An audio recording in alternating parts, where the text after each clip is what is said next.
Hey there, good morning everyone. Tuesday, the 1st of November 2022. My, this is really unraveling at a rate of knots, isn't it? I heard this morning they say another 60 days and then we hit 2023. However, that aside, this morning's devotional is a reading from Psalm 46, verse 10, which reads, "Be still and know that I am God. I will be exalted among the nations. I will be exalted in the earth." We have all experienced that moment when we pray to God and then there is this deafening silence, something that we could refer to as the age-long minute.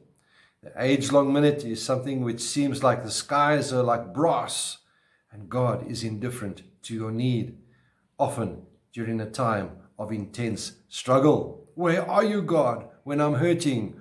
Don't you care? Questions that we ask. And for many, it feels like it because it feels like ages before we receive an answer to our prayers. The disciples who walked with Jesus also had the age-long minute. It took place on the Sea of Galilee at the end of a long day after Jesus had been teaching the multitudes. And then they got into a fishing boat belonging to one of the disciples and set out across the sea. Jesus, being tired after his day's work, lay down to rest and fell asleep. Shortly after that, the winds that come whistling down the Jordan Valley started whipping up that sea, and it became a violent storm. The disciples were terrified, and finally, Jesus woke from his sleep. For the disciples, it seemed like forever that Jesus was not going to wake up, but he woke up and he calmed the waters, and the wind disappeared.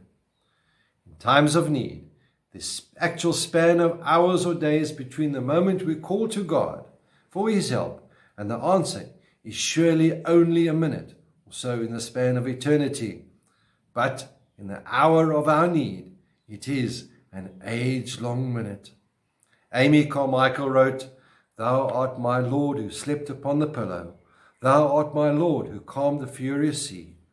What matter beating wind and tossing billow, if only we are in the boat with thee? Hold us in quiet through the age-long minute, while thou art silent and the wind is shrill. What boat can sink when thou, dear Lord, art in it? What heart can faint that rests on thy will?" Speaking of the age-long minute, the psalmist who penned Psalm 107, verses 28 and to 30 writes, "Then they cried out to the Lord in their trouble, and he brought them out of their distress. He stilled the water to a whisper. The waves of the sea were hushed.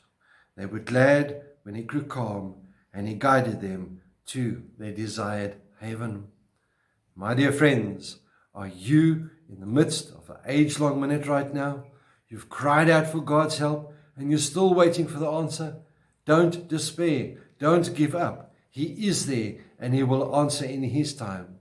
Remember, if you can, the age-long minute ends with God's intervention. And until it is past, we need to trust in God's goodness and love, knowing that his will is best. Hold steady. Thank God that the age-long minute never lasts forever. May the Lord be with you. May he bless you. May he cause his face to shine upon you and be with you always. Goodbye.